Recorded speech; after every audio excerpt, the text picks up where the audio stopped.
Welcome back to the Greatness Blueprint. I'm Luke Austin, and this week we had a great conversation with Broc Malcom. Broc is a former college football teammate. We both played at Idaho State together. He grew up in the South, athletics being a big part of his upbringing. We talked a lot about that, him making his way to Idaho State, making new friendships there, some of his ups and downs in college. Then we talked about life after sports, what it was like to adapt to a new world where it's not football, it's not athletics, and how he navigated the ups and downs. And then finally, we wrapped it up talking a little bit about his journey into fatherhood over the last year. It's a great conversation, and I hope you enjoy the episode. Episode 18 of the Greatness Blueprint starts now.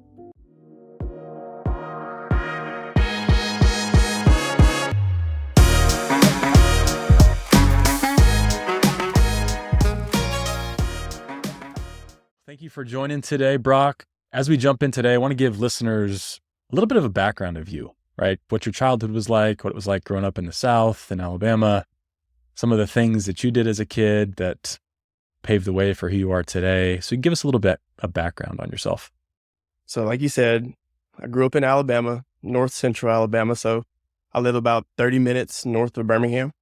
Most people only know Birmingham or like Mobile. So just north of there. Growing up in the South, man, to be honest, is a lot like people think it is. Racism is real, segregation is real, and we fry everything. So growing up in that, and then it's all like the movies, it's pretty real for the most part. So as a kid, you're growing up, what are some of the things that you did to help keep yourself busy so that you could focus on other things? Was it sports? It seemed like sports was something that was prevalent in your life early on. Sports is about the only thing we have around here. If you've ever met an Alabama fan, you know that football is pretty much religion here. So at 4, I started playing t-ball. Played football from 5 years old until 2017, which was, I guess, was about 14 years or so. And no, it'd be more than that. It was a long time. Okay, quick math. It was a long time. So that's all I really did, man. And then I grew up in such a small town that I had the opportunity to really play all 4 sports in high school. So football, basketball, track, and baseball. And so I did that from the time that I could, from the time that I couldn't, which was when I went off to college. So I just stayed busy with that. And that's how I kept my nose clean and how I stayed busy, man. And it was quite literally year round for me every single year since I was in middle school. Was it something that you had always felt passion for, or was it something that was influenced by your dad and his desire for you to go off and do scholarship, or it was just a culture that you had where sports is all you did and that's just how it fell in for you? Definitely everything. My dad coached me. So the first year I played football, he didn't coach me, but the second year turned out I was actually pretty good. So he started coaching me from the second year of Fire Plug is what we call it. It's youth league around here. I think Pop Warner is what they call it out west. But here it's just youth league and they separate it by grades. So first, second, on and so forth. So first grade, Fire Plug, second grade, dad coached from then until middle school. He was a really good football player around here, very well known, has records, was very fast. So the living up to his spotlight was definitely a role that played into it. I had to live up to his name. And he was also my coach. So it was a very high expectation for me on the field for sure. And then he did push me, instilled in me a dream to receive a scholarship or work for a scholarship and then go on and play in the NFL because that was his dream. He made it to a small college in like Pennsylvania, didn't make it a semester and then return home. So he had that, I don't want you to turn out like me type deal. You need to go off, complete what I didn't. And so from like a very young age, that was put into my mind. As you reflect on that, do you ever think about that dream of yours not necessarily being your dream, but it was your dad's dream, and thinking maybe I would have done something different? Or is that something you haven't reflected on yet? No, in the 5th grade, I was like, I don't know if I want to play football. I was like, I don't know if this is for me. But me and him actually talked about it. I never admitted it to him. Yeah. In those moments, it was like, no, I want to play football. I want to, you never want to let your dad down. So the older I got, I would say middle school was really when I hit like my burnout point, and I was just very over it. Mm-hmm. And we had another conversation then, and it's like, if you don't want to do it, you don't have to do it. But of course, I was never going to say no. Football was my main sport, so I was never going to not play. And then when I got off to college, I went through the same experience you did just a little after. After my 4 years of college, man, I was done. I was like, I didn't even go to my pro day. I was so ready to move on and do something different because of every single year being the exact same and just constant. It's the same old song and dance. Your body at 24 is like, hey man, like, come on. So Mhm. I did think about that. I reflected on it a lot, but it never was to the point where I actually went through with not playing until my time was actually done. Yeah. As you reflect on that a little bit further, are there things that you have started to pick up maybe in recent years that you pushed off, whether it's something creative, whether it's something non-sports related, that you're like, man, this is something that I always suppressed in some way because of this pressure, and now I'm finally able to explore these other areas? I know for me personally, I got so caught up in it, not just sports, but continuing on with my career afterwards, that I never slowed down to say, what do I actually want in life? What are the things I really enjoy? What makes me passionate? And I'm just starting to find that out now in my 30s. So I'm wondering if you're going through something similar. No, exactly the same thing, man. Like, I would say I really started exploring that side of me, I would say around 2016. I don't even know if you knew this, but I was academically ineligible my senior year at Idaho State, which is why I transferred to West Alabama the year after. So that year, which is a crazy story because I graduated 3.0, and I was academically ineligible going into my senior season because I didn't complete 18 hours toward my degree. And so Coach Trox comes into the weight room on a random, like, day Jeez. after spring, tells me I'm ineligible. I thought he was joking. Go talk to the academic advisor, and no. So anyways, I go into that year, which would have been my senior season, as a GA. Long story short, worked all throughout through Mhm. the summer and ended up being able to GA my senior year. So that was really when I had an opportunity to explore other things. I picked up a couple other jobs to make some income, and then I picked up a camera, started doing like photography type stuff, and just like you said, exploring other creative sides that I didn't have to. Started reading a lot more. Hung out with people that I wouldn't have necessarily hung out with because football consumes your life, or any sport at the collegiate level consumes your life. So I actually had the chance to hang out with other people in other sports Yeah. and really branched out in that way. But yeah, photography was one of the first things that I branched out with as far as the creative side goes. And then I'm still learning right now, like you said, other sides of me and like really what I want to do. Because my career, I guess I could say now through my 20s, has changed at least twice now. And it's gone from education and Mhm. coaching to trucking. I got into trucking. I'm not a truck driver myself, but I'm a driver Wow. manager for a big trucking company. And so I guess you could call it logistics. And so that's what I'm in right now. And then I also learned trading, which has been a huge part of my life. And it's actually like at the forefront of what I want to do now. Yeah, that's an interesting story. I didn't know the story around Idaho State and having to GA. And I did see that you transferred to West Alabama and played another season there, but wasn't familiar with the background there. So you finish up your football career, you're starting to explore all of these other areas. Did you feel a little bit lost there for a little bit? It sounds like you bounced around from area to area, or was it exciting for you to be exploring all these new things? Both. I definitely felt lost. It happened so fast. I felt like it was a joke. My world Yeah. literally spun, and definitely had a sense of being lost and without purpose because football was my purpose up until that point. And then it was just gone. And I had expected it after that season, but definitely not before. So definitely felt a little lost, and also a little exciting once I did like come to realization and accepting it. Now I got to find something else. Now I got to do something else with my time. I didn't even know what was going to happen as far as graduation. And so I was trying to figure out ways to Mhm. get back home. And so, like I said, picked up jobs, trying to find a plan to get back home either the next semester or the semester after that. So definitely nerve-wracking, definitely exciting because a lot of new things were happening. Definitely looking back at it now, it was a lot of excitement, but then it felt more nervous and scared. Is it fair to say that part of that nervousness or being scared was driven by this, faster than expected decision, right? If I think back to end of my college career, I knew at the end of my senior year it was coming to an end, and I started to think about what I wanted to do. At that time, I wanted to move to Denver and start working in business and do all these things. And then it happens, and all of a sudden you're like, man, I don't think I'm fully ready for that. Is that kind of how you felt, where you're pushing off this decision of what you're planning to do for another year, knowing that it's looming, knowing that you have things that you want to do eventually, but you're not quite sure what it is. And then all of a sudden it's dumped in your lap and you're like, man, I got to struggle and scramble to figure this out.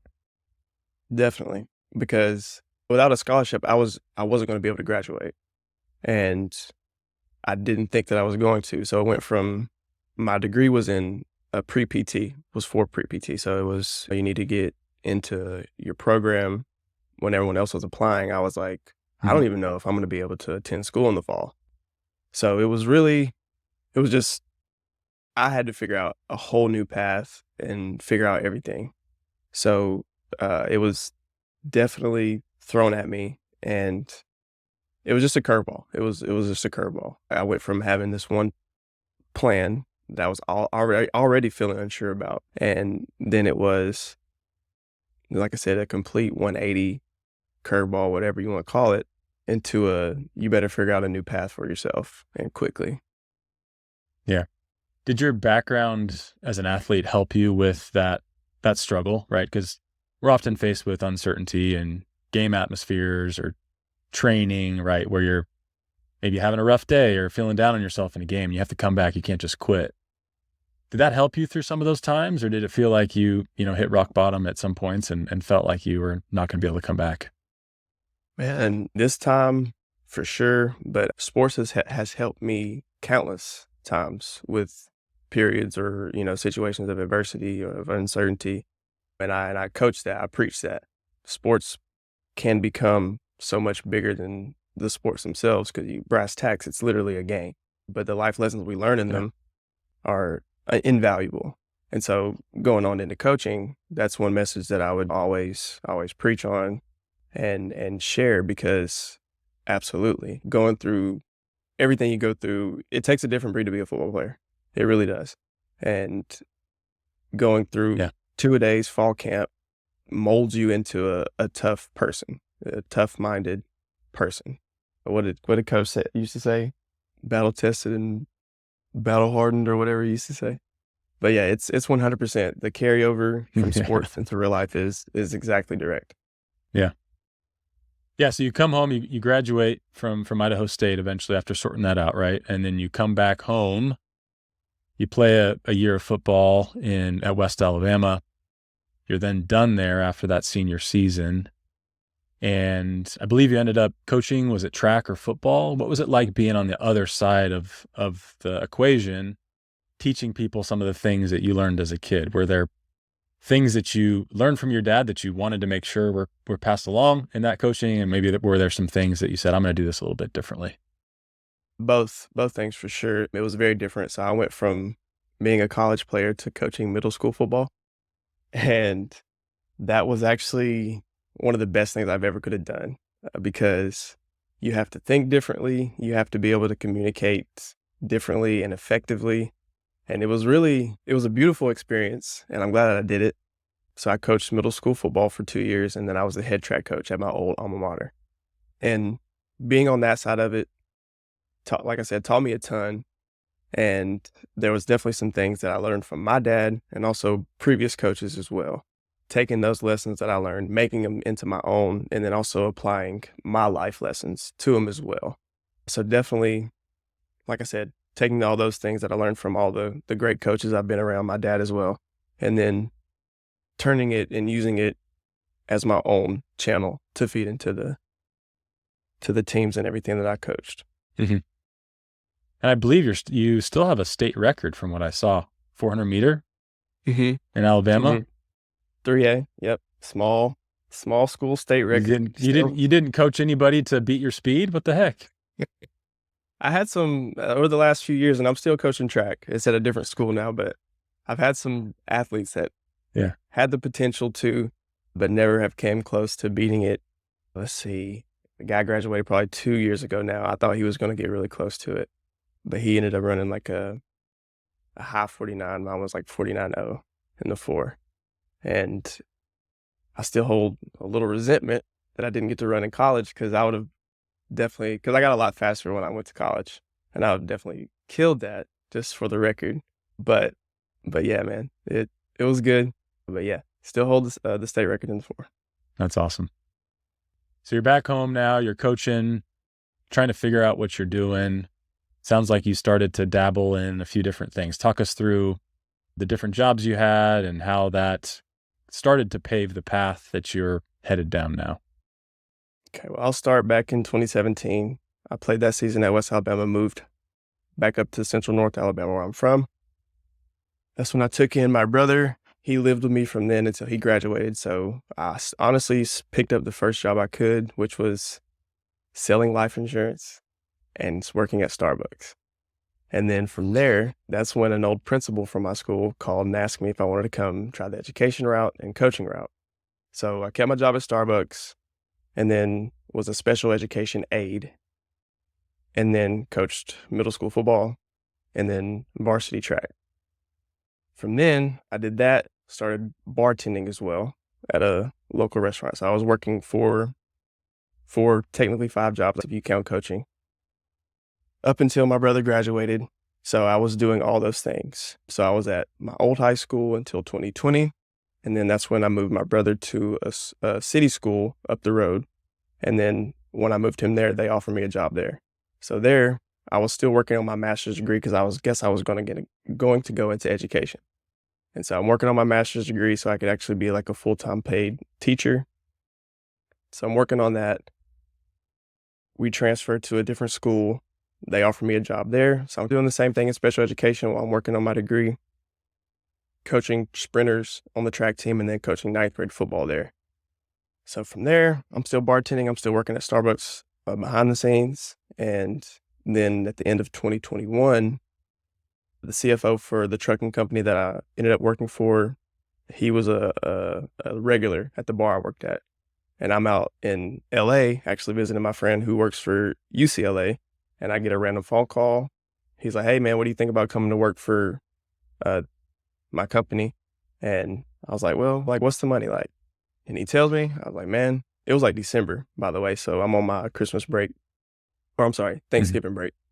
And I said, he tells me the number, and I said, I'll go back and talk to my principal, and then we can go from there. And then from there, told my principal what was going on. And then by December 20th, I was employed at this trucking company. So education, coaching into the trucking company. And that's where I'm at now. And I guess, let's see, I got into trading in 2020 while I was working at the second high school that I was working at. And I did that behind the scenes too. And that brings us to present day. Still doing that, coaching track only, and working at a trucking company, and then trading here and there on the side. Really don't have as much time to, because it's very time consuming, the job that I'm doing. But yeah, so very different career path, and I'm still learning. Like I still want to figure it all out. I think I know what I want to do, but still in the figuring it out stage. Yeah, no, that makes sense. That's quite a unique path. Tell me a little bit about that decision to move your brother in with you. I think that's something that most people wouldn't experience coming out of college. So talk us through that process, what that was like for you, taking on that pressure, and how you were able to work through that. So a month, like going through all that at Idaho State, my dad had a stroke that summer. And so he was actually passing away while I'm going through all that at Idaho State. And then he actually passed away that November. So that's when I moved home and then did my final year at West Alabama. And so It was really, my sister has 3 kids. She's our older sibling. It's her, me, and then him. There's a 10-year difference between him and I. So she took care of him until I could move back. I got my degree. As soon as I did that, moved back, and then he moved in with me. So it was really not a decision, but a necessity. I had to, and it was really that was it. It was I had to take over and feed him. Yeah, man, that's tough. Sorry to hear that. That is difficult as you're going through all of those personal things regarding your future in football and getting your degree. You get this news from your family, your dad, and everything comes full circle. Did that shift your perspective on what was important in life and make you want to say, you know what, football is this thing that I have been doing to achieve my dad's dream. And now I need to change my perspective. I need to take care of my family.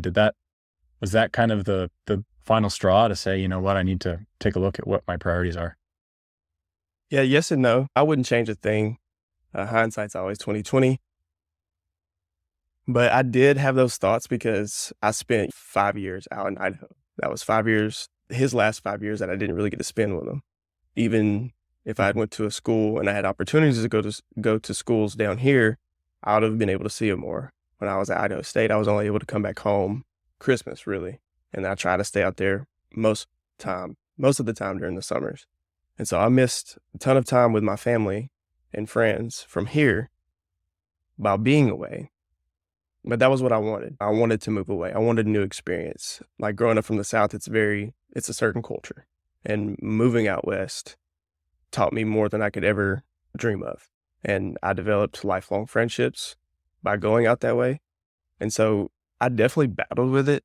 But like I said, I wouldn't change it and he wouldn't have wanted me to either. He wanted me to go, he wanted me to play football, but he wanted me to make my decision on where I wanted to play football.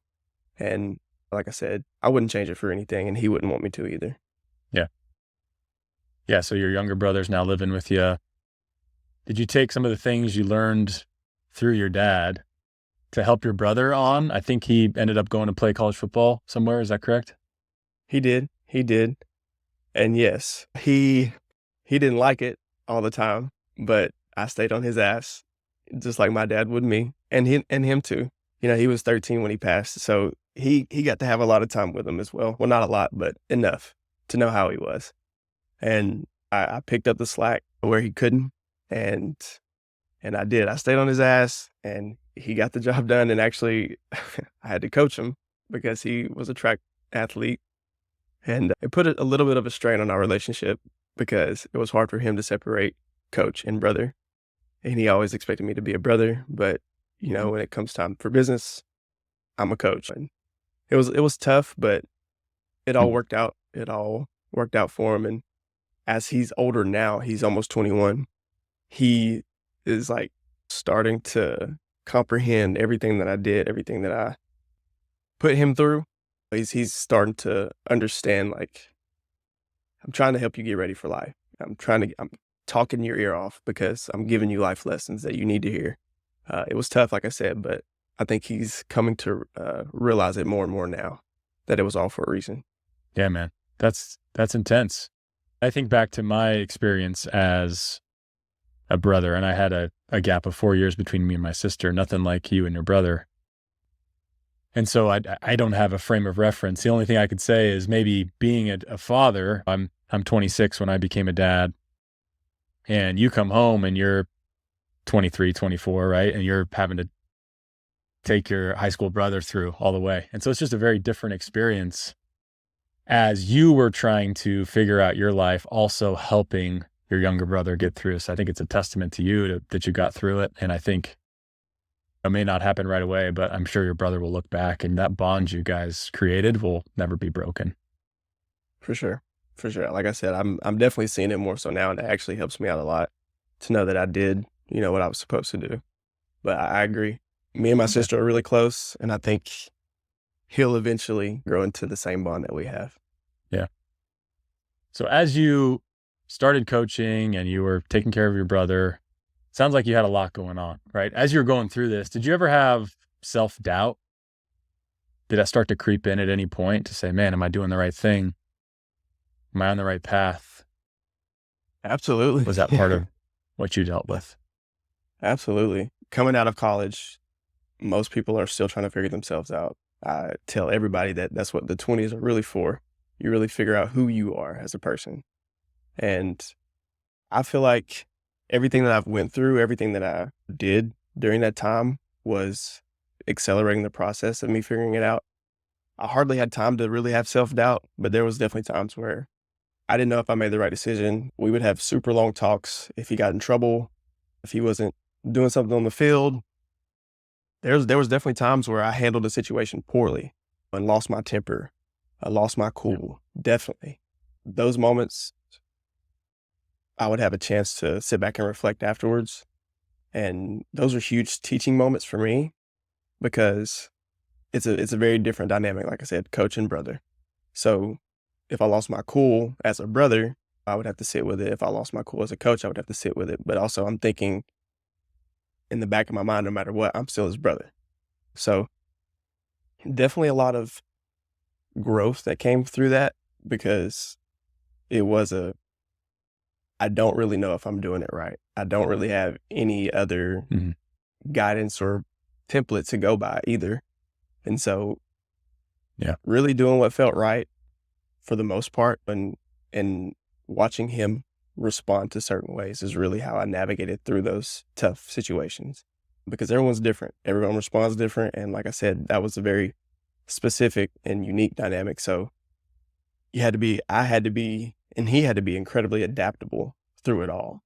Yeah, it sounds like you were really on your own, right? You didn't have a lot of people to bounce ideas off of or have a support system or go and voice some of the maybe self-doubt or concerns you had about your own direction, right? You were just fending for yourself, doing the best that you could with what you had.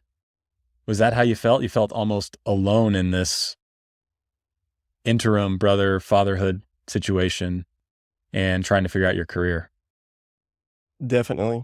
Definitely. And I'm not a person who, and this is like a prideful thing that I have to deal with, but I don't ask for help or I try not to. And if I do, Yeah. it's like the last straw. And so going through that all, that's why I was working so many jobs because I didn't have anybody to turn to financially and I didn't want to. I wanted to prove it to myself and also let him see me do it, like leading by example, I guess you could say. But there was definitely times where I felt alone.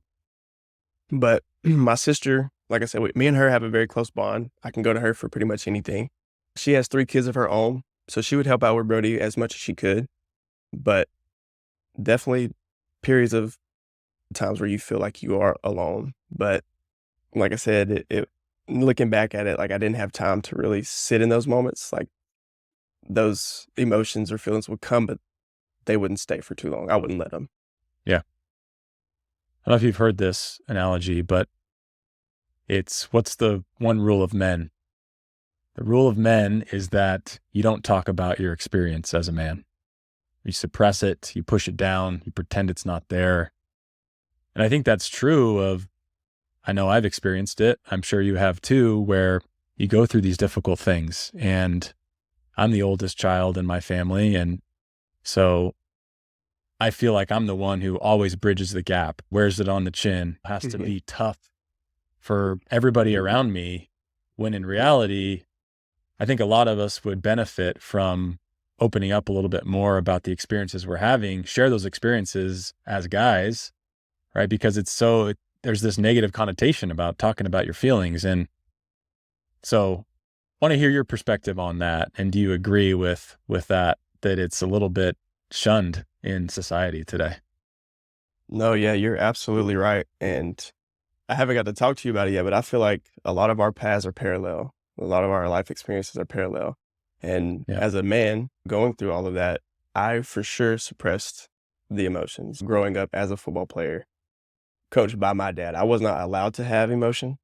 It was very, very frowned upon. So you never show anyone that you're hurt. You never cry. You never talk about it, like you said. And that carried over into my adulthood. And it honestly has not been until the last, I would say, 3 years where I've really tried to grow and become emotionally mature. And it's been on this that's part of the self-help journey that I've been on since really 2019. So it's been a huge hurdle. It's been a huge thing that I've had to chip away at, but it's helped me grow in so many different ways. And that's why I want to open up and start talking more about my experiences, because it is important. If we had this conversation or had somebody to have this conversation with us at 20, how much more, how many different scenarios could we have responded better had we had this knowledge or been emotionally mature? And so I think it's a huge thing to do. And it does suck that it has such a negative connotation to open up about your emotions as a man, because we're human. Humans are going to have emotion no matter what. And if you can't talk about them or comprehend them, then you're never going to grow from them or within them. And you're never really going to know yourself, because we are human and we're made up of emotion. So it's been a huge part for me in my self-help, my self-growth journey. And I definitely want that for other people as well. And it's going to take conversations like this and men talking to other men about it and letting them know that it's okay to open up about it. Yeah, completely agree. And I think today, the sad reality is that it almost takes a man reaching rock bottom, right? Before there's something that changes inside to say, you know what, I have to talk to somebody about it. And we got to get to a point where we're not at rock bottom, where we can share early enough to where we can resolve it before you have 2 years of sadness and depression and all these things that come along with it. And for me, if I look back on my own personal journey, often I would talk to myself about these things I was going through, right? Whether it was sadness, whether I was angry, whether it was some other emotion. And I would talk myself out of feeling that way, right? Oh, I'm feeling a little bit down because something went poorly. You're not feeling down. Just tough it out, right? Tough it out. You're not feeling that way. And more recently, I've reframed that to say, if I'm feeling angry or I have an angry thought or I have a sad thought, isolating the thought itself to say it could be a sad thought, it could be an angry thought. That doesn't make me sad as a person. It doesn't make me angry as a person. I think verbalizing that, I think, has helped me compartmentalize that a little bit more and actually put out things where I'm maybe feeling a certain way. No, that's huge, man. I do something similar, but I've never thought of it that way. But for me, it's getting that tunnel vision of that emotion. So if you're having a bad day, your life is not bad. It's just a bad day. Or you've had a consecutive days at work that have been bad. Your job doesn't suck. It's just a bad couple of days. And I am one who can get that tunnel vision and get caught up in an emotion and then spiral deeper into it. But like you said, taking that step back and realizing, hey, this is only a period of time. It's not going to last forever. Nothing's going to last forever, good or bad. And stepping back, like you said, reframing it has been very beneficial. And like I said, it's a huge tip, and I appreciate that, because that for me would even help me more so in the moment, like the drive home from work or from talking to a significant other after a tough conversation, or even in that conversation. That would definitely be like very, very, very beneficial. Yeah. I want to hear more about your experience. You said the last few years you've been on this self-help journey. For you, did you experience that rock bottom where you said, you know what, I have to make a change? Or was it something else that triggered you to say, you know what, I want to change for the better, and started taking action to do so? I would say several rock bottoms. Rock bottoms at a different tier. Hey, The first one was the shutdown of 2020, or I guess it was 2019 when we first shut down for COVID? It was late 2020, I believe, or early 2020, late 2019. Yeah. Because it was like our spring semester. Yes, 2020. So it was our spring semester at school. And like I said, I was working as a special education aide. So I did not get paid like a salary teacher. I got paid week to week. Well, initially when we shut down, it was supposed to be for 2 weeks, and they were going to continue to pay us. Then we shut down completely, and they were like, we can't pay y'all anymore. So 4 of my 5 streams of income were gone because I was depending on the school. And that was when I knew I had to do something financially to be in a better position, because I had too many people depending on me. And so that was the first rock bottom that I knew I had to make a change. And that's when I started buying books. The Intelligent Investor, A Beginner's Guide to the Stock Market. And there was another book, The Dumb Things Smart People Do with Their Money. That was like the first book.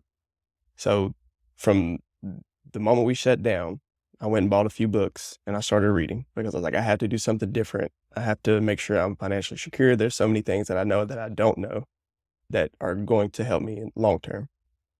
So that's what really started it, looking at the stock market. That's how I got into trading. And then from there, it was just an obsession. And it was every single day I was on YouTube reading involving the stock market because I saw how much money those guys were making and then what investing can do for you. And I was absolutely never even introduced to it, never even talked about it too until I was 26, 27. And so I'm thinking if someone would have told me this when I was in college, I'd have been putting money back. I'd have been putting money here and there, saving, not just putting it into a savings account, but like actually investing. And I was just thinking like how much money would I have right now had I been investing for the last 5 years that I was making really good money. And so that was like the first turning point. And then all that time that we had to sit and be still during that time allowed me to be alone with my thoughts. And it made me realize that I was dealing with a lot of things mentally that I wasn't allowing myself time to really process. So that was when I knew that I had to figure out something for my mental state as well, because during that time, it got pretty rough, you know? I was constantly go, go, go, go, go, go, go. You never have a time to sit down. If you do, it's to sleep at night. And that was it. And so actually sitting down with your own thoughts, it really, for me, it was like, my mind is a scary place. That was like the realization. And I remember I was actually sitting in this room working on my classes for my master's. And I was like, I really don't like how I'm thinking and what I'm thinking about.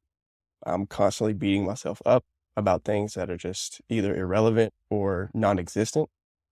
And it became like a struggle with myself that was just causing me harm. And so that summer, had all those things come to surface and I knew I had to make a difference. So for me, the first thing I did was obviously turn to books, and that was with the stock market and investing, but it was also with some self-growth and kind of processing how our minds work, and picked up a few podcasts to help as well.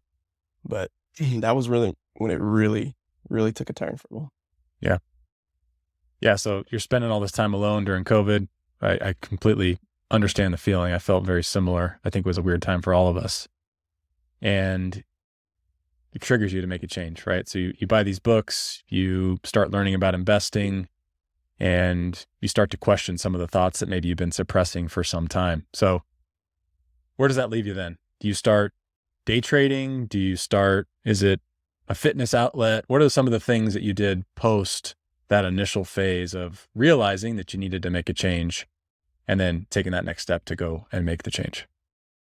So yes, so day trading and investing gave me a new purpose. And so I had something to look forward to learning about. I was in those master's classes and I was like, man, this is so redundant. I've already learned all of this. And like, I just feel like this is such a waste of time and money. And so I wasn't very passionate about that. And so it took everything in my wheelhouse to even sit down to write an essay anymore, you know? And so day trading, I found along the way about while I was learning about investing. And so it was purpose and then the skill and then like a new purpose again. And so that gave me that. And then the self-help books gave me reassurance that the feelings that you have are normal. They're real. Even though you suppressed them, you're revisiting things that you haven't even thought about in a long time. It's okay. And it gave me ways to process it. And then fitness has always been like a huge part of my life, even had to be growing up playing 4 sports. So after you stop playing sports, you typically back off of training or whatever, consistent exercise, I guess you could group it as.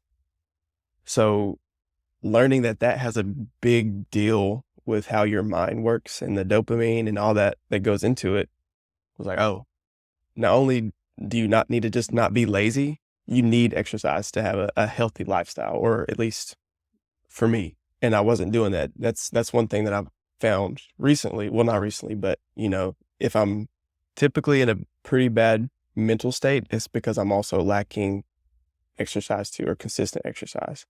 So learning how my mind works, allowing myself the grace to accept that's the way my mind works, and then also learning that this is what I need to do to combat all those things that I deal with mentally has helped me.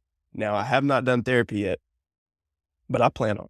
People tell me therapy is a huge, huge deal. Me, like I said, I don't typically ask for help. So what I've done is just dive into books. It's worked for me so far. I know I'll probably have to eventually go into it, and why not? If it can help me, then I'm all for it. Just haven't made the time to do so yet. Yeah. Yeah, that's interesting you mentioned that about therapy. I haven't been to therapy myself. And one thing that I've found as I've gone through, this is episode 18 of this podcast, a lot of it, for the first time, I'm verbalizing these things that maybe I hadn't ever in my life, with the hopes that it helps someone else who hasn't done the same. Right. So I think therapy, if it's the way that you get it out, or just talking with a friend or a family member, just verbalizing it in some way can certainly be helpful, and has been helpful for me. So for you, you get through this process of rediscovering yourself. You take up day trading, you reprioritize fitness. I would say this mental health train, right, where you go through these cycles of being pretty good and then going back down, and then being pretty good and going back down. Have you still experienced that, where you feel like you're, on a good path, and then maybe a life event happens, something comes up, and you take a little bit of a dip? And have you been able to, with this newfound self-reflection, navigate those in a better way as you face them?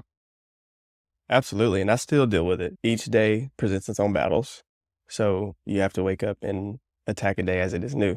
So I still deal with going through patterns of not hitting the gym as consistently as I need to, not running as consistently as I need to, not taking the morning routines that I need to get my day set up for success, sleeping in past my alarm. Absolutely. Like, I still deal with all of those. Every day, like I said, has its own battles. But it has helped me navigate them because they're not as steep, I guess you could say, and they don't go for as long, because I know now what I need to snap myself out of those situations. Really the biggest struggle that I've had with that has been the last year, because my daughter was born last September, or 2022, not this past September, but the one before that. And so I was working a 9-to-5 desk job, and I was still able to keep up with my regimen. I looked and felt great. But after she was born in 2022, I really neglected all resistance training, which had been like a part of my everyday at least 3 times a week life. And from working from like 6 a.m. to 6 and 7 p.m., going right home to be a dad, that's what I pretty much have done the last year. And so going to the gym has been a challenge for lack of motivation, lack of energy, mental exhaustion, dealing with all that. Going to the weight room has been on the back burner. It's definitely, that's been the biggest struggle. And that's something I haven't never dealt with before. I've never been a dad before. I'm a first time dad.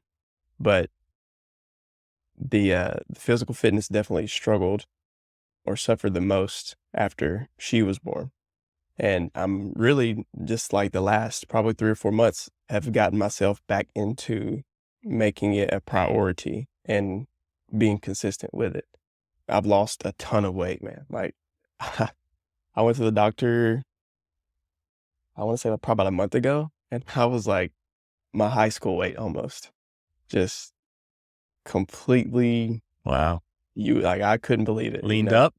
Leaned up, like not even purposely, But, that doctor's appointment was one of those periods where you're like, oh, you get hit in the chin a little bit. They tell you something that you don't really want to hear, and you have to make choices. And so that put me in the mindset of I really have to take care of myself for my daughter. I don't have to go into the weight room and lift 315 pounds on bench. I don't have to squat 400 pounds. Like I'm going in there with longevity and functionality in mind. I'm trying to be here for the long haul. And I think that mind shift switch has helped me get back into it and not dread or be like, there's no way I could work out today because I'm toast already from work. So like a 30-minute walk to start my day, and then a quick mile, 2 mile at the end of the day is all I really need now, to keep up with it. And then low intensity resistance training for me is what I've gotten back into.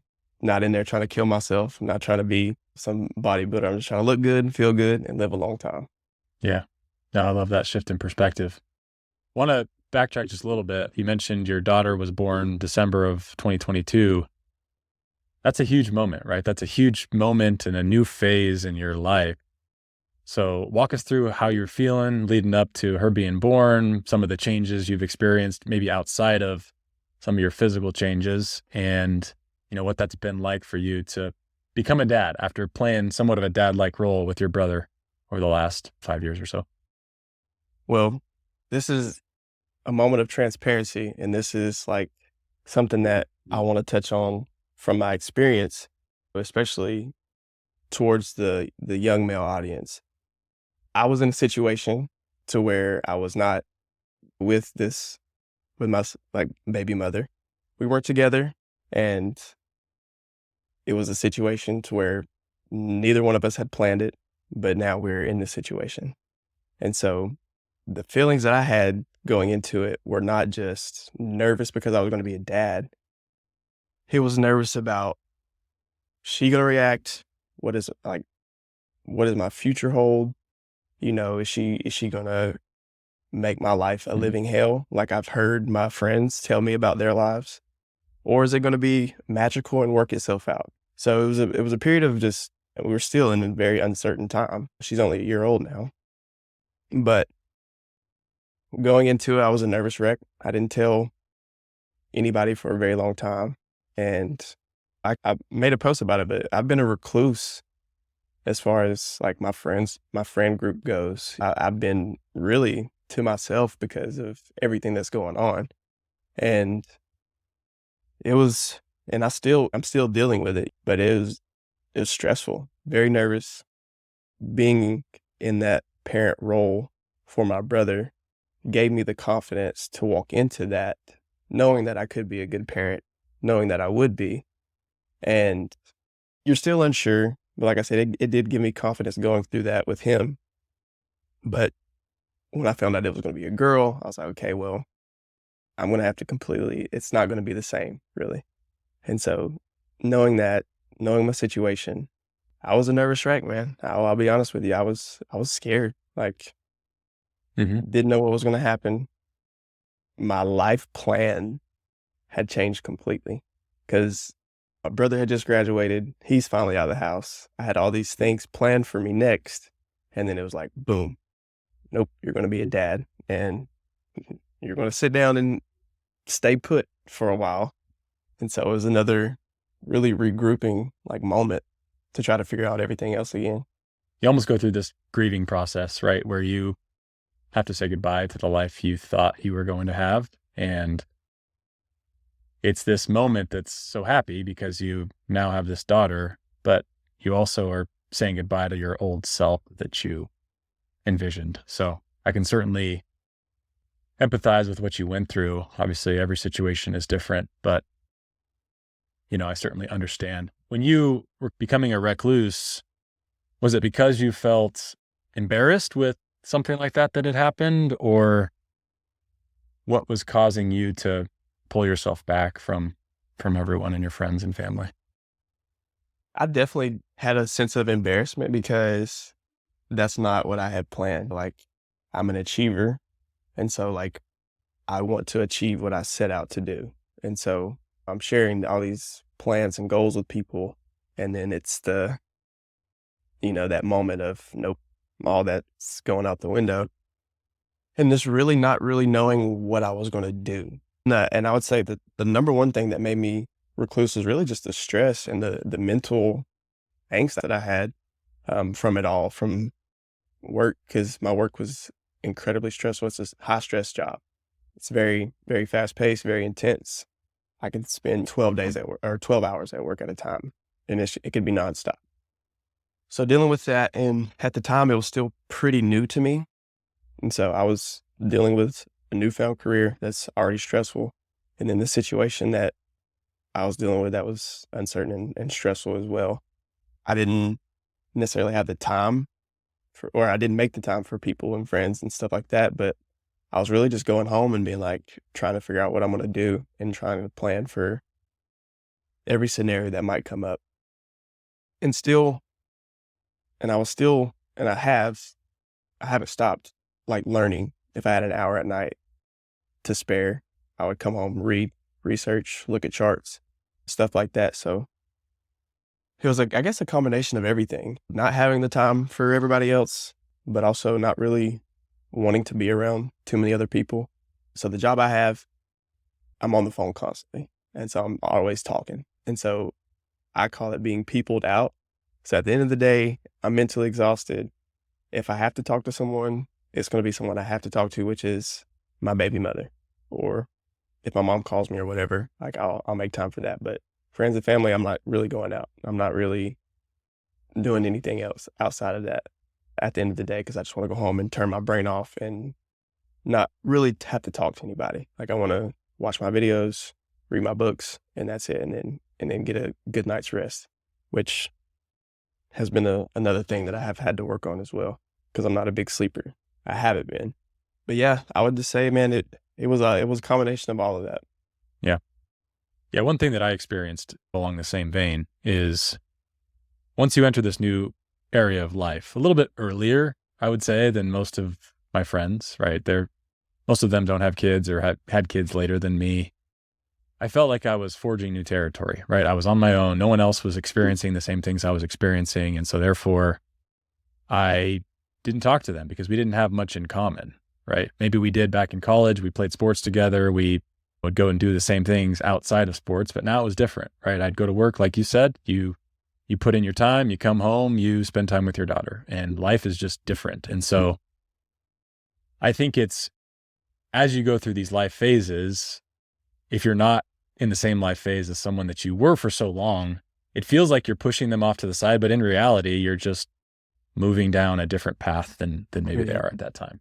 Not to say it can't come full circle, right? Because I've done that with many friends who now have kids, who've been married and such, but there's a period of time where you do feel alone because you're going on your own path. Absolutely. Absolutely. And I think that definitely played a role into how my situation has gone the last year or so. And then being from out here and meeting my college friends from out there, that distance has a lot to do with it too. But it was just tough. And it's not that I couldn't have done it, because I definitely could have, but it's just tough to bring yourself to make those connections or try to upkeep those friendships. And it's like all love. Like you can call any of your guy friends, I'm saying, and it's going to be like you didn't miss a beat. But it's just the fact that I couldn't bring myself to make those phone calls or respond to those texts and stuff like that. But all my friends, they know it's all love no matter what. And I'm sure that they understood, but I did feel bad about neglecting those friendships and stuff like that. So that also played a part into the whole inside of my head that I was going through as well. Yeah, you're beating yourself up. You're like, man, I haven't talked to my friends in a while. I feel bad. I'm the one who's causing this friendship to like die out a little bit. I completely agree with you there. So tell me about your daughter, right? She's born. What's her name? Tell me about her a little bit. Her name is Amari. Amari Jean. Amari Jean, what a name. Yeah, she's the best thing that's ever happened to me, man. And I know that's cliche to say, but you're a dad, you know exactly what I mean. Absolutely. What is she into right now? She's almost a year old. That's crazy. Can't believe it. She's walking. She's mobile, man. I was with her this morning, and she's almost to the point where she can run already. It's amazing, man. She loves shoes. Every time I take my shoes off, she goes and picks them up. Typically, they're Jordans that she likes, and she's got good taste. Yeah. She's It's goofy, dangerous. man. She's a silly girl. She loves, what's it called? Bluey. Have you Mm, watched it? great show. Man, I love it. It's awesome. It's awesome. So she loves that. She loves her mom. Like, she is a mama's girl. She loves me too. Don't get me wrong, but she's a mama's girl right now. And she's just full of life, man. And like I said, like, I could have the worst day ever, but the moment I see her smile at me or like crawl or walk to me, it's out the window.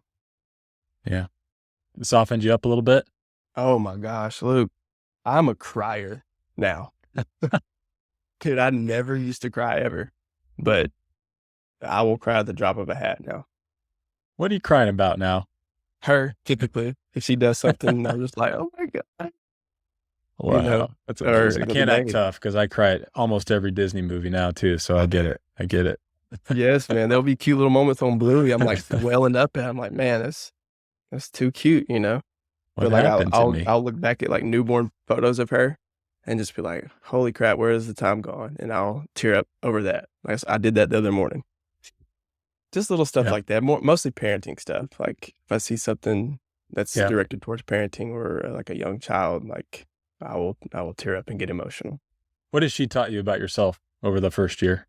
Hmm, what has she taught about myself? She's taught me, like, no matter what I'm dealing with internally, other people don't really see that. Like I said, I could have the worst day ever, and she comes to me, and she's smiling. She's in a good mood. She wants to laugh. She wants to hug me. And she's honestly just given me such a different perspective, and I guess she can help ground me. If I'm Yeah. going through it, I can think about her, and it's washed. I would say she's she's taught me how to be stronger, for sure, a stronger, and I guess this is cliche to say as well, but she's helped me grow up and reprioritize a lot, really focus on things that actually matter, that don't. Things that I was thinking about a year and a half ago don't even cross my mind now. So I guess you could say, I guess she just helped me grow up a lot. Yeah.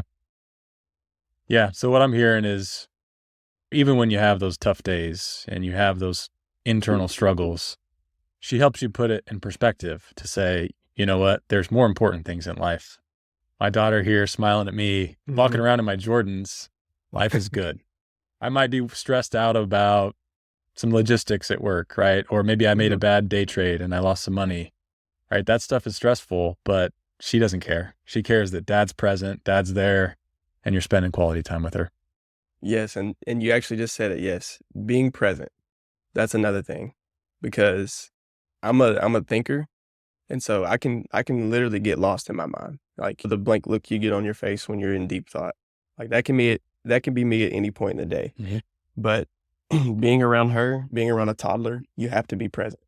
And and I really obviously, you wanna be as a dad. You wanna take up and soak up every single moment, and that's a huge thing that I've learned since she's been here, is to be in the moment and to be present. Leave work at the door, leave anything else that you're dealing with at the door, and be there. For sure, that's you said it right there. Yeah. So, what's the situation between Amari's mom and yourself? Well, still a work in progress for sure.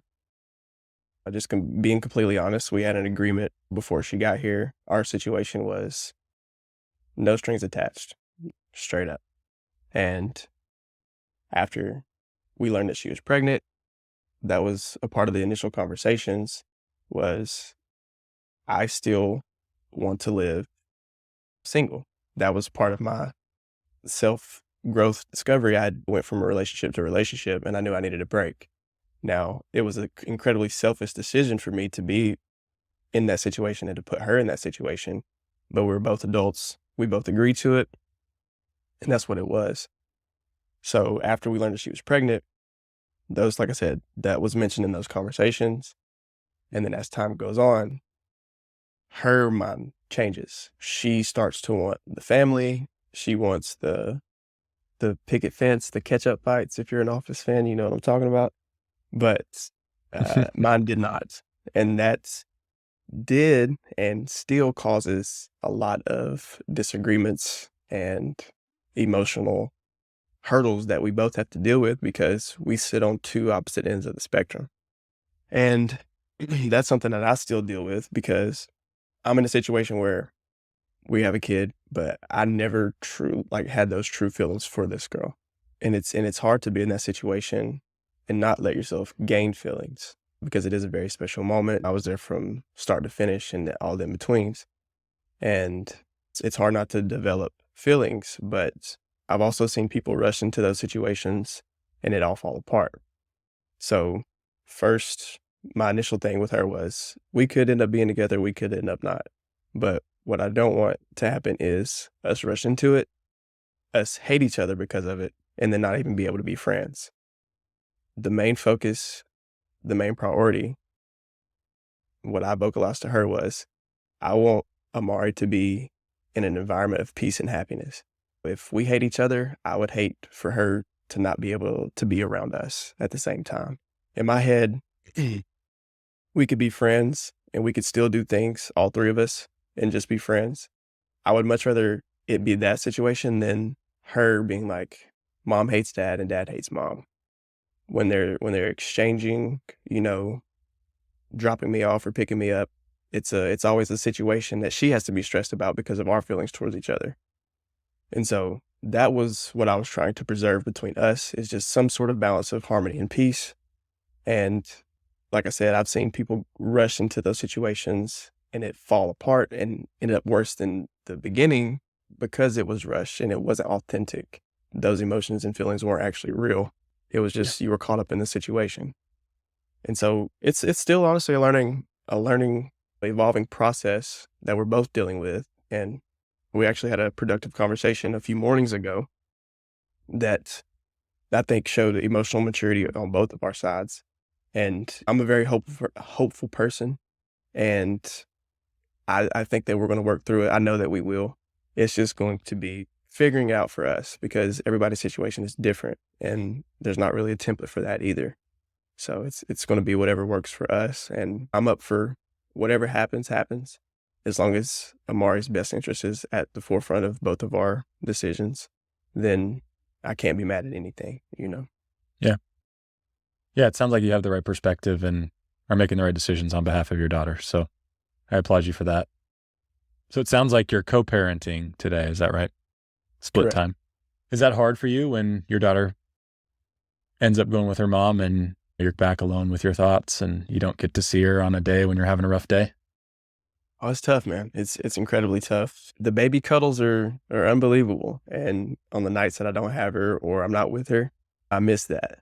And I think you spoke on it already on one of your podcasts. Like when you make that decision that you know that you're going to have half the Christmases, half the holidays, it's tough. It hurts, man. It really does. It makes you just question it because the easy route for me right now would be to just be with her. I could get the full family deal. I could be there every single day.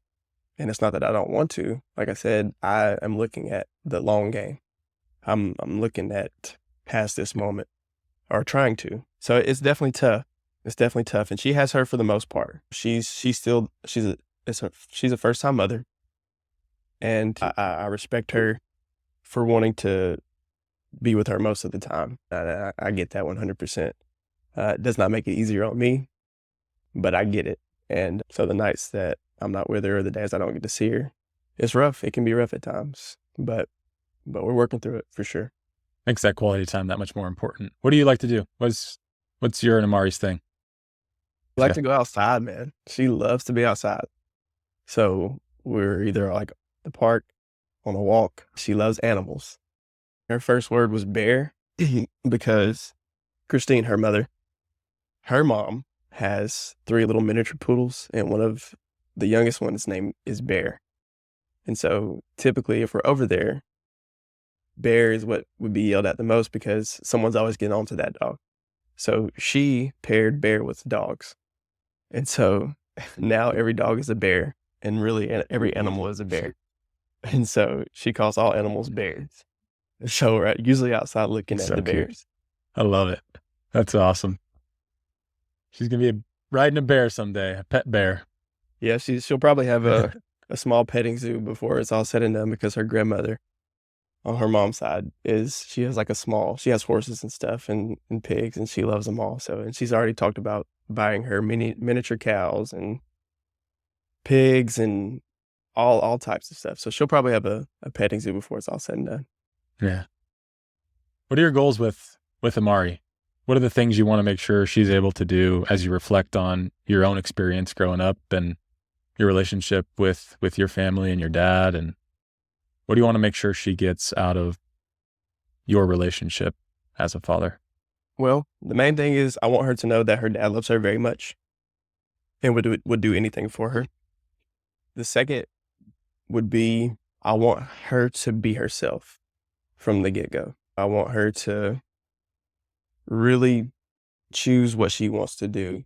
I was forced into playing sports. I wanted to at the time, and I wouldn't take it back, but I'm going to be the type of dad that's going to be, if she comes home and tells you she wants to play the trombone, we're going to explore it. If she comes home and tells you she wants to tap dance, we're going to explore it. Don't know exactly how. It'll be strategic, but I just want her to explore and really be an individual. I want her to embody love. I want her to love everybody. I want her to know that love is like the most important thing that we could ever do. And I want her to see me embody that and carry myself that way. And I just want her to really achieve everything she sets out to do, no matter what it is, and have the confidence to do so, especially in this world. It's important for women especially to be confident and know that they can do anything that they want to do. And so I can't really sum all that up in one word, but it'd be all that. That's beautiful, man. It's a self-reflection, right? You had this experience with your dad who pushed something on you that at the time you went along with, right? Because you love your dad and you didn't want to disappoint him. But taking a step back to say, you know what? I don't want my daughter to feel the same thing. I want to support her in everything she does. And I don't know. I think, tap dance coach Broc might be pretty cool. Hey, I would do it. I would do it in a heartbeat if she wanted me to. I know exactly how you feel. You do anything for your kids. I totally get it. 100%. All right, man, we're going to pivot to a few rapid fire questions. Okay. Got a few of them here. All right. First, best and worst day trading you ever had? Best day I've ever had, I made like 16-4 on a single trade. Worst day, Wow. was like early on. I had been up like 4,000, and I held the trade overnight. I went out celebrating, I got carried away. We'll just say that. I woke up late the next morning. I was late for work. I was running behind. Had no idea what was going on with the market. And I think by the time I got to school, not only was I not up 4,000, I was down 3. So a $7,000 swing, only because I didn't wake up in time. And so it was early on, so it felt a lot worse. I definitely handle those type of losses better now. I definitely don't have those type of losses now, or I try not to. But that felt the worst because it was like the first huge loss, and it was because of selfish decisions, irresponsible decisions. Yeah. But that was a lot of trading has to do with the learning of the first year. And that was a learning moment for me. It's like, you can't do that. You can't, if you're going to hold that big of a position, you better get your butt and handle all your business. You know what I'm saying? And be responsible. Yeah. Yeah. That's an interesting point on day trading. I feel like a lot of people try it, right? You say, oh, I'm going to make some money. I see a video on YouTube. They do it for a few weeks. They're not making money. They're losing money every day and they give up. Right. So from your experience, is it the long game of going through those lessons that allowed you to now be successful doing it more often? Or what would you say for people that have thought about doing that before? Definitely have the capital to get through your learning curve. You're going to lose money. Like, that's a part of the game. Being mentally disciplined is a huge aspect of it. And that part of it has helped me in real life as well. But you have to find what works for you. There's tons of people on YouTube. There's tons of information. What I had to work through is different strategies, different people, learning from different people. I trade options. Some people just day trade outright stocks, buy 100 shares, sell 100 shares. I buy the options contracts and trade them. So just finding your niche. Some people like to short, some people like to go long. I do both, but some people can't. It was really just finding your discipline within the whole entire market and sticking to it. So at first I was trading all types of different tickers. Now I typically trade Tesla and SPY, and that's really my only two. So every now and again I'll jump into something that I see that's a beautiful setup, but I don't take a huge position in them, and it's like a bonus, and I treat it that way. So if I make a quick $100, quick few $100, I'm in and out, and I'm happy about it. Initially, I was making a lot of money fast, and that kind of gave me the wrong perspective to have. So fighting through that into kind of being an experienced trader, your perspective can't be that. Like, don't go into it thinking that you're going to be rich quick. You can make a lot of money super fast, but you're only going to hold on to that money and make more money if you're disciplined. Mm-hmm. It's all about your mindset and being willing to take some losses and fight through it. Next question here. Best memory from athletics? Best memory from athletics. I would say the 2014 season at Idaho State, or my last year playing. We actually won a conference title down here at West Alabama. So that was a really good way to go out. That was my last hurrah. So that was a really exciting time, but I would say one of those. Next, what's a book or resource that has greatly influenced your life? Man, I wish it was right here. The Intelligent Investor. If you're going to look at the stock market, whatever, it's very dry, just so you know, but there's a lot of invaluable information there. And then I would say this one right here, The Daily Stoic. That's been a huge one. Stoicism is huge for me. Helps me navigate and get my mind right. Has a passage for every day. So that's something I dive into I try to every single day. Start my day with something like that. Helps ground me, helps give my mind a very good perspective walking into the day. And I've read a ton of books, and I don't want to leave anything out that I might help someone. Think and Grow Rich, A Rich Dad, Poor Dad, for sure. I'm sure everyone's heard of it before, but read it a lot. For whatever reason, I didn't read it because of the title. For whatever reason, I thought you had to be a dad to read it, but it has nothing to do with like that. Everyone should definitely give it a read. And I guess that's it. I guess that's what I'll leave it with. So those three. So The Intelligent Investor. There's some good ones, yeah. The Daily Stoic, and then Rich Dad, Poor Dad. Love it. What's one piece of advice you would give your 25-year-old self? Let's see. Read more now and probably pick up some financial books would be my biggest advice. And don't put money above friendships and what you want to do. Like, chasing money is not the end all be all. I was in that mindset for a long time, and that's a part of what caused the last couple years of being a recluse and not upkeeping those friendships, is because my focus was $1, and it's just not worth it. It's just not worth it. Everything, your friendships, your network of people who care about you are way more important and way more valuable than any piece of paper. Yeah. So would you say that as you've made more money, it hasn't given you more happiness?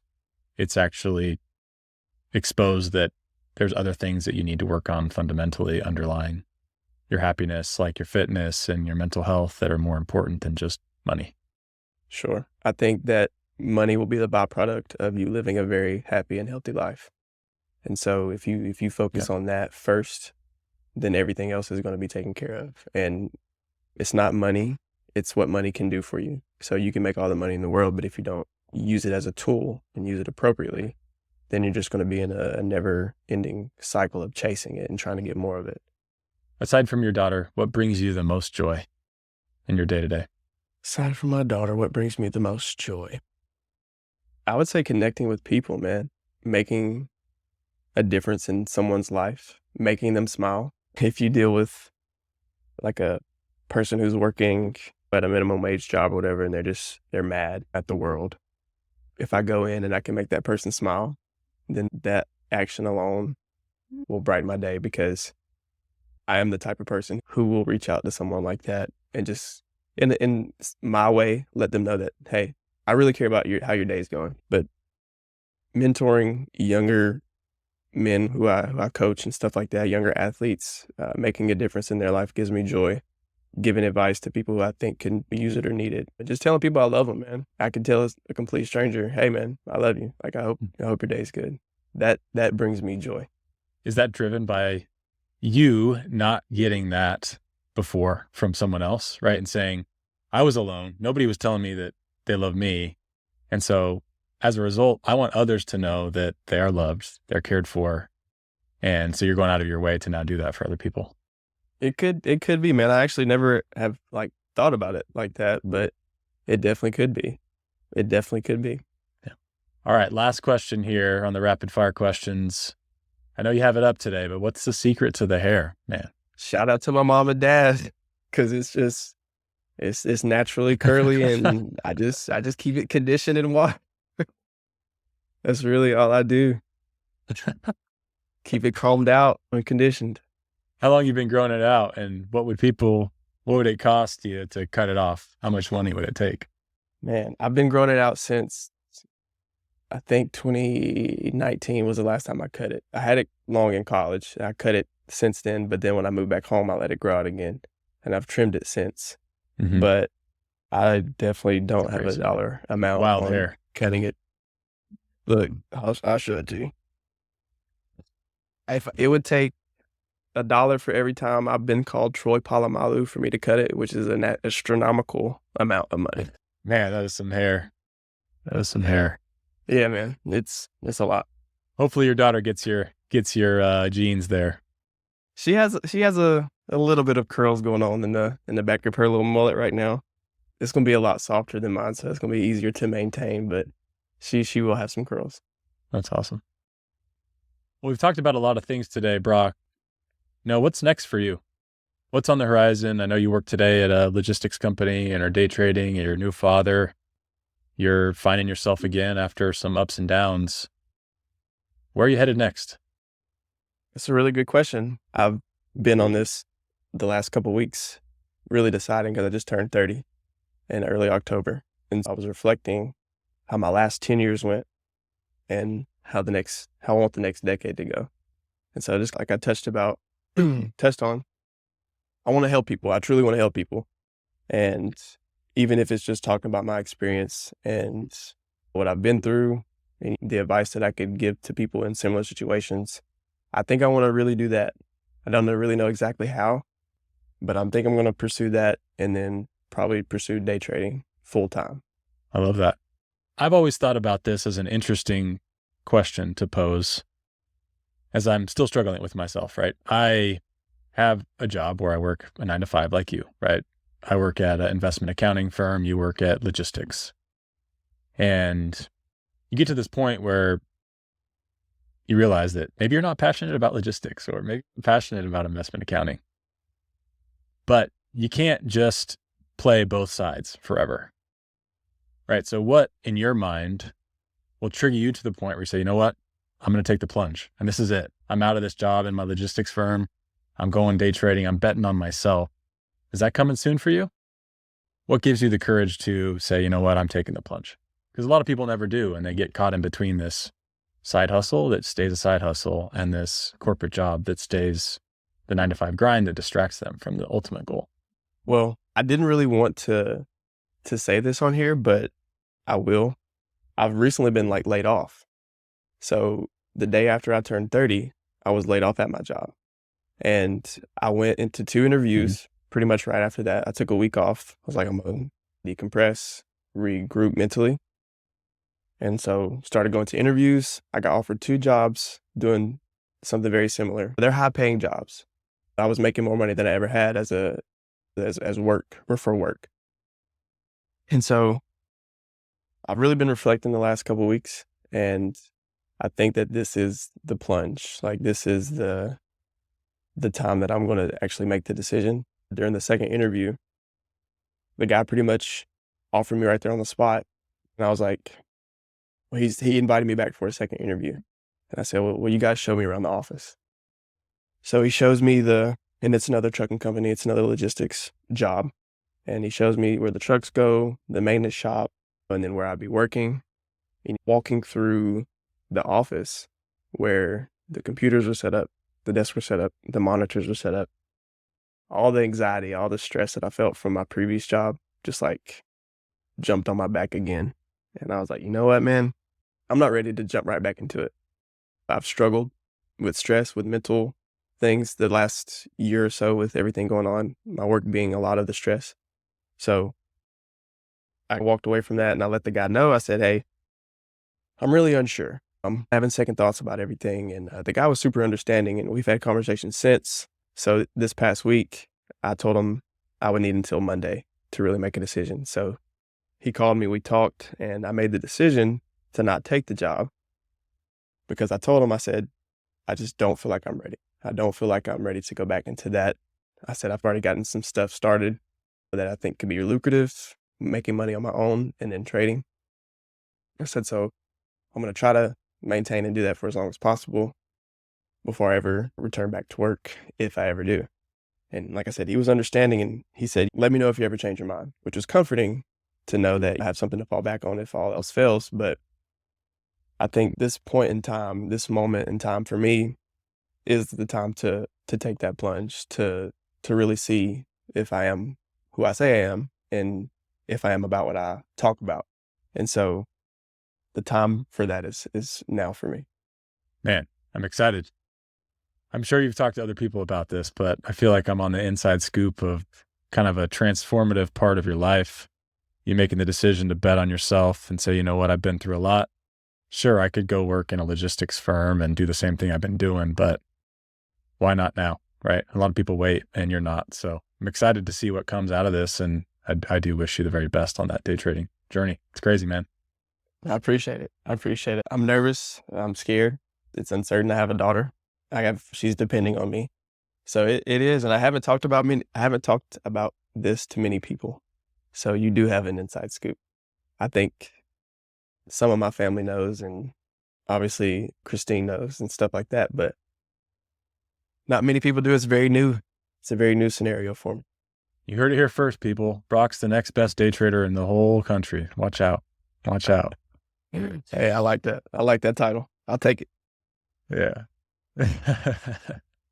We've talked a lot about a lot of things today, Broc. Are there any final thoughts or things you mention to our listeners today about your own journey, some of the things you've learned, whether it's day trading, fatherhood, mental health, that you think could help our audience? Like I mentioned earlier, man, is let your mental and physical health be at the forefront of everything that you do, and everything else will follow suit. Keep your people first as well. Take care of who you need to take care of. Keep them first and foremost. And then, like I said, you as well. Like you can't, like it's the airplane analogy. You have to apply the oxygen mask to yourself before you can help other people. Mm-hmm. So make sure you're good. I would say tap into people like you and your podcast. I mentioned how much your podcast has helped me. And I think probably since this conversation, like you could tell, like the last several months, I'd be running at the park or walking and I'm listening to the things in the device that you're giving me because I'm going through a lot of the things that you've went through. So listen to Luke's podcast for one and tap in with people who can help you or have been through something similar and keep surrounding yourself with good people and good input. I appreciate that, man. And I do appreciate you for being open and transparent. I know a lot of these things are hard to talk about. We talked about earlier, the rule of men, right? Don't talk about your experience as a man. And I think I want to, along with yourself, as you work to expand your reach of the things you've gone through, normalize that it's okay to talk about the things we go through, the struggles we deal with, and create a community of people that can talk about it, be better, and move forward. So appreciate you for joining the show today and look forward to seeing your journey as you continue on with day trading and fatherhood. Thank you for having me, man. Again, thank you for the invitation. And I just want to say I appreciate everything that you're doing with this and opening up that door for me because it is important. I think we all should share things that go on inside because 9 times out of 10, there's someone else going through something very similar to you. And the more we talk about it, the more people will help. Appreciate it, Broc. And to all our listeners, Stay on your path, stay inspired, and above all, stay great. We'll see you soon.